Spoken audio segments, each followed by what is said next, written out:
कल हमने जनहित में आपको वक्फ संशोधन बिल के बारे में विस्तार से जानकारी दी थी। वक्फ की संपत्तियों से लेकर नए पुराने बिल के फर्क के बारे में बताया था।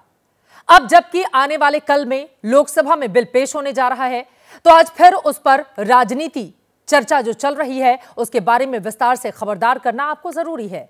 इस चर्चा के केंद्र में तीन चेहरे हैं: प्रधानमंत्री नरेंद्र मोदी, बिहार के सीएम नीतीश कुमार और आंध्र प्रदेश के मुख्यमंत्री चंद्रबाबू नायडू। सुबह से चर्चा हो रही थी कि नीतीश क्या करेंगे, क्या पलट जाएंगे, नायडू का रुख क्या होगा, लेकिन अब साफ दिख रहा है कि यह मोदी का जोड़ है, टूटेगा नहीं।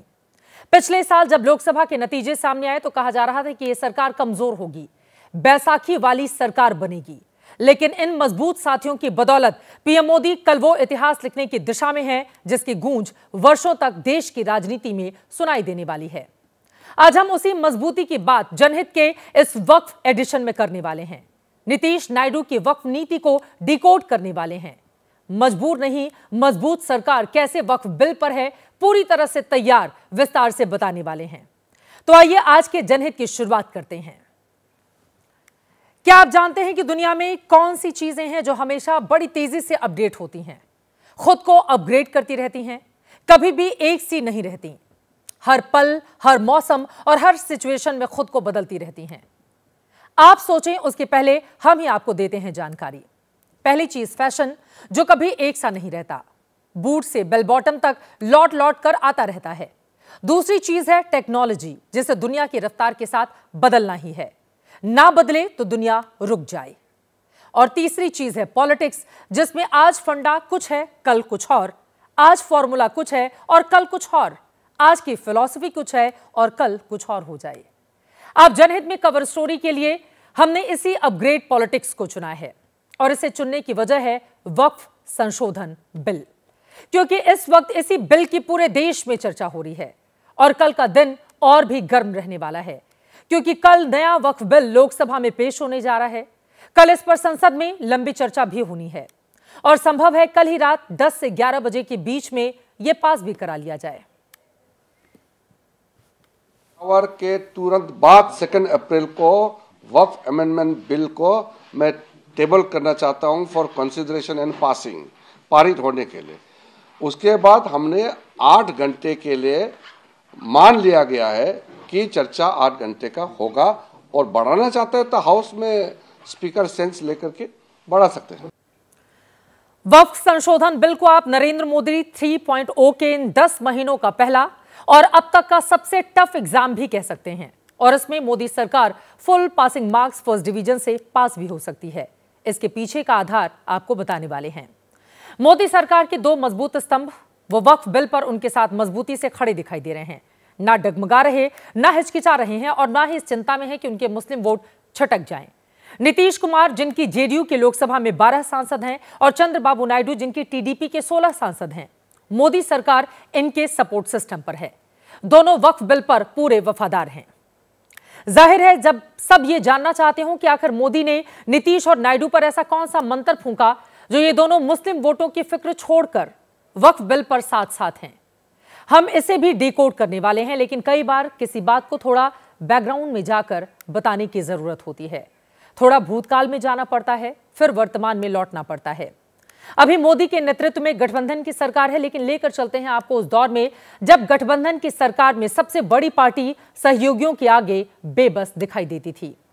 1989 से 2014 तक 25 साल की वो पिक्चर फास्ट मोड में देखिए, जिसे गठबंधन की मजबूरी और अस्थिरता के दौर के तौर पर आप देख सकते हैं। मंडल कमंडल के टकराव में लालकृष्ण आडवाणी का रथ रोका गया तो वीपी सिंह की कुर्सी चली गई। चंद्रशेखर जानते थे कि प्रधानमंत्री तो बन रहे हैं, लेकिन कांग्रेस न काम करने देगी, न ही टिकने देगी। हुआ भी वही। ये वो दौर था जब किसी सरकार की स्पीड उसके सहयोगी दल तय करते थे। 96 में देवगौड़ा सरकार बनी, जितने दिन रही सीताराम केसरी के रहमो करम पर रही। इंद्र कुमार गुजराल को भी अंजाम पता था, कांग्रेस ने उन्हें भी न काम करने दिया, न ही टर्म पूरा करने दिया। वाजपेयी 3 बार पीएम में, दूसरे और तीसरे कार्यकाल में कौन नहीं जानता कि जयललिता और ममता बनर्जी ने दिल्ली आकर कितनी बार उन्हें ब्रेक लगाने की कोशिश की। मनमोहन सिंह ने 10 साल अल्पमत की सरकार चला तो ली, लेकिन लालू, ममता, मुलायम ने उन्हें कई बार बेबस किया। 2008 में आपको याद भी हो, न्यूक्लियर डील पर तो लेफ्ट ने सरकार गिराने तक की नौबत ला दी थी। इसके बाद बीजेपी ने 2014 में पूर्ण बहुमत हासिल किया। उसके बाद 2019 में और बड़े जनादेश से सरकार बनाई तो देश को लगा कि गठबंधन का दौर हमेशा के लिए खत्म हो गया। लेकिन 2024 में बीजेपी बहुमत से पहले ही रुक गई और नीतीश नायडू की बैसाखी पर आ गई तो साफ हुआ कि गठबंधन का मोलभाव युग जिंदा है। कहा गया कि अब नायडू और नीतीश के आगे मोदी बेबस हो चले हैं। लेकिन सरकार बनाने के बाद कई फैसले और राज्यों के नतीजों ने बता दिया कि क्यों बीजेपी कहती है मोदी हैं तो मुमकिन है। मोदी साबित करने जा रहे हैं कि वो मजबूर नहीं बल्कि मजबूत नेता हैं। एनडीए के रीसाइकिल होते ही नीतीश कुमार ने जिस तरह से मोदी के पैर छुए, विपक्ष के लिए झटका था, विपक्षी दलों के लिए। फिर भी उसे विश्वास था कि नीतीश और नायडू इस सरकार को चैन से जीने नहीं देंगे और आज नहीं तो कल किसी ना किसी मुद्दे पर सरकार गिरा कर रहेंगे। इसी उधेड़बुन में जब वक्फ संशोधन बिल पर सियासत गरमाई तो विपक्ष ने नीतीश और नायडू को उकसाने में पूरी जान लगाई। पटना में all India Muslim personal law board ने नीतीश को मुस्लिम प्रेम का वास्ता दिया तो विपक्ष के नेता भी इसमें बढ़ चढ़कर हिस्सा लेने लगे। प्रदर्शन का एक पंडाल विजयवाड़ा में भी लगा था। चंद्रबाबू नायडू से भी कहा गया कि आप तो ऐसे ना थे, आपको तो मुसलमानों ने भी वोट दिया है, आप ही वक्फ बिल पास कराने लगेंगे तो कैसे चलेगा। दोनों ही नेताओं को मुसलमान वोटों का खूब डर दिखाया गया। लेकिन आज नायडू और नीतीश दोनों ने ही और उनकी पार्टियों की ओर से स्पष्ट किया गया कि हम साथ साथ हैं। मुसलमानों को कुछ लोग फिजूल डरा रहे हैं, वक्फ तुष्टिकरण के लिए नहीं बल्कि मुसलमानों के संतुष्टिकरण के लिए लेकर आ रहे हैं। जेडीयू को या नीतीश कुमार जी को कांग्रेस पार्टी के सर्टिफिकेट की कोई जरूरत नहीं है। वो अपने गिरेबान में झांक के देखें। नीतीश कुमार जी ने पिछले 20 वर्षों में मुसलमानों के हक में उनके सामाजिक, आर्थिक, शैक्षणिक उत्थान के लिए जो काम किया है वो देश की आजादी के बाद किसी राज्य में आज तक किसी सरकार ने काम नहीं किया।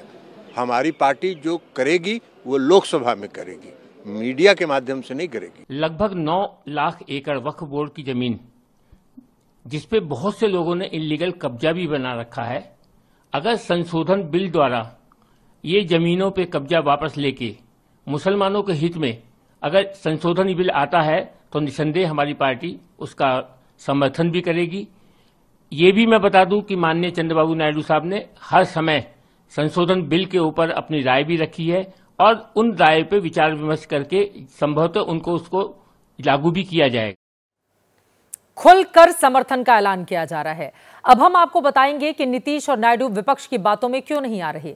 क्या वाकई दोनों को वक्फ बिल का समर्थन करने में कोई रिस्क नहीं लग रहा? इस कॉन्फिडेंस की वजह आखिर क्या है? लेकिन उसके पहले आप विपक्ष की कोशिशों का एक सैंपल देखिए जो अब भी पूरे जतन से लगा हुआ है कि कल रात की वोटिंग से पहले जैसे तैसे नीतीश और नायडू का मन बदल सकें। उनके कुछ बयान सुनिए।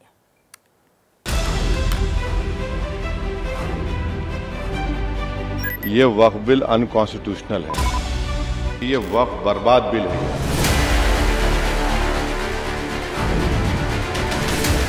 भारतीय जनता पार्टी का हर फैसला वोट के लिए, अपने लोगों को खुश करने के लिए। ये वक्फ बिल के खिलाफ समाजवादी पार्टी है, पहले भी थी, आगे भी रहेगी। जिस तरह के संशोधन भारतीय जनता पार्टी कर रही है वो पूरा कंट्रोल अपने पास चाहते हैं। सबसे बड़ा 1947 के बाद बड़ा मसला है और जिनको मुसलमान वोट की चाहत है, वो चाहे चिराग पासवान साहब हों, चाहे वो जयंत चौधरी साहब हों, चाहे वो चंद्रबाबू नायडू साहब हों, चाहे वो नीतीश कुमार जी हों, मुसलमान कभी माफ़ नहीं करेगा अगर आपने इस बिल को पास होने दिया इस संसद से। ये असंवैधानिक बिल है। डाइवर्सिटी हमारे देश की खूबसूरती है। ये लोग आरएसएस का एजेंडा थोपना चाहते हैं जिसको हम स्वीकार करेंगे। हमने जितने संशोधन दिए थे सरकार ने एक भी परीक्षा होनी है।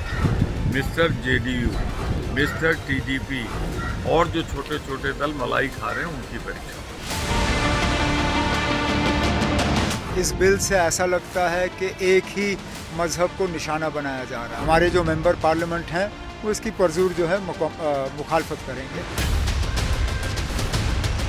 मैं दावे के साथ कह रहा हूँ, ये वक्फ की संपत्तियों को मोदी जी कब्जा करके अपने दोस्तों को देंगे। क्या इस अभियान में नायडू जी, नीतीश जी मोदी जी के साथ हैं, ये उनको तय करना होगा।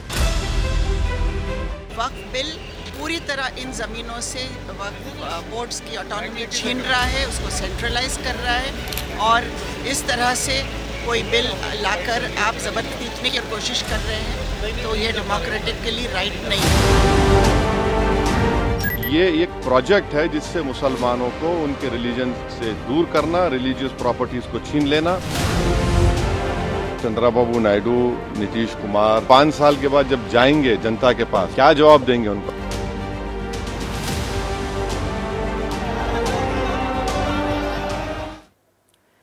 विपक्ष की इन आशंकाओं पर सत्ता पक्ष का क्या कहना है, वो भी आपको सुनाने वाले हैं। लेकिन अब आप जल्दी से जानिए कि नीतीश और नायडू को वक्फ बिल के समर्थन पर क्यों नहीं है कोई टेंशन। नीतीश से ही शुरू कर लेते हैं। हर एक के मन में यह सवाल है कि नीतीश तो सेक्युलर छवि के हैं, मुस्लिमों में बेहद लोकप्रिय भी, फिर वो क्यों वक्फ बिल के साथ खड़े हैं? कुछ आंकड़े अगर आप देखेंगे तो आपको इसका जवाब मिल जाएगा। बिहार में मुसलमानों की आबादी तकरीबन 17% है। बिहार विधानसभा की 47 सीटें मुस्लिम बहुल हैं। इन 47 सीटों पर मुस्लिम आबादी 20 से 40% के बीच में है। बिहार का सीमांचल इलाका मुस्लिम बहुल है। किशनगंज में तो लड़ाई ही मुस्लिम वर्सेस मुस्लिम की रही है। 2005 में जब नीतीश पहली बार सीएम बने तो अपनी सोशल इंजीनियरिंग में उन्होंने 3 बड़े प्रयोग किए थे। दलितों से महादलित अलग किया, पिछड़ों से अति पिछड़े अलग किए, ऐसे ही मुस्लिमों में पसमानदा मुस्लिम अलग करके उन पर काम किया। इस प्रयोग का असर यह हुआ कि 2010 के विधानसभा चुनाव में नीतीश और बीजेपी गठबंधन को शानदार जीत मिली थी। जेडीयू के 7 मुस्लिम विधायक जीते थे, साथ में बीजेपी से भी 1 मुस्लिम विधायक को जीत मिली थी। 2015 में जब नीतीश कुमार लालू के साथ गए तब भी मुस्लिमों ने उनका साथ दिया, लेकिन जैसे जैसे वो पलटी मारते गए मुस्लिम छटकते गए। 2020 के बिहार विधानसभा चुनाव में CSDS का पोस्ट पोल सर्वे था कि 76% मुसलमानों ने लालू कांग्रेस के महागठबंधन को वोट किया है, सिर्फ 5% मुसलमानों ने एनडीए को वोट किया। तब जेडीयू और जीतन राम मांझी इसका हिस्सा थे। 2% ने चिराग पासवान की एलजेपी को, 11% मुस्लिम वोट ओवैसी के गठबंधन को गया और 6% मुस्लिम वोट अन्य को मिला था। नतीजा यह रहा कि 19 मुस्लिम विधायक जीते, लेकिन 11 टिकट देकर भी जेडीयू से कोई मुस्लिम नहीं जीत पाया। और इसके बाद 2024 की स्थिति देखें कि जेडीयू ने मुस्लिम बहुल किशनगंज लोकसभा सीट से 1 मुस्लिम को टिकट दिया, लेकिन मुसलमानों ने उन्हें भी नकार दिया, 59,000 वोट से उनको हरा दिया। तो क्या नीतीश इस वजह से वक्फ बिल के साथ हैं क्योंकि मुस्लिम तो उन्हें वैसे भी वोट नहीं कर रहे? क्या जेडीयू का मुस्लिम वोट वैसे भी घटता जा रहा है? इस वजह से भी नीतीश कुमार ने फिक्र छोड़ दी है। 24 के नतीजों के बाद केंद्रीय मंत्री ललन सिंह के एक बयान में इसकी झलक भी आप देख सकते हैं, जो उन्होंने मुस्लिम वोटों पर दिया था। अल्पसंख्यक समुदाय के वोट नहीं देते हैं नीतीश कुमार, वोट नहीं देते हैं। ये सब गलत फहमी में मत रहिएगा, मुगालते में हम लोग नहीं है कि आप देते हैं, पहले नहीं देते थे। अल्पसंख्यक समुदाय के लोग वोट नहीं देते हैं।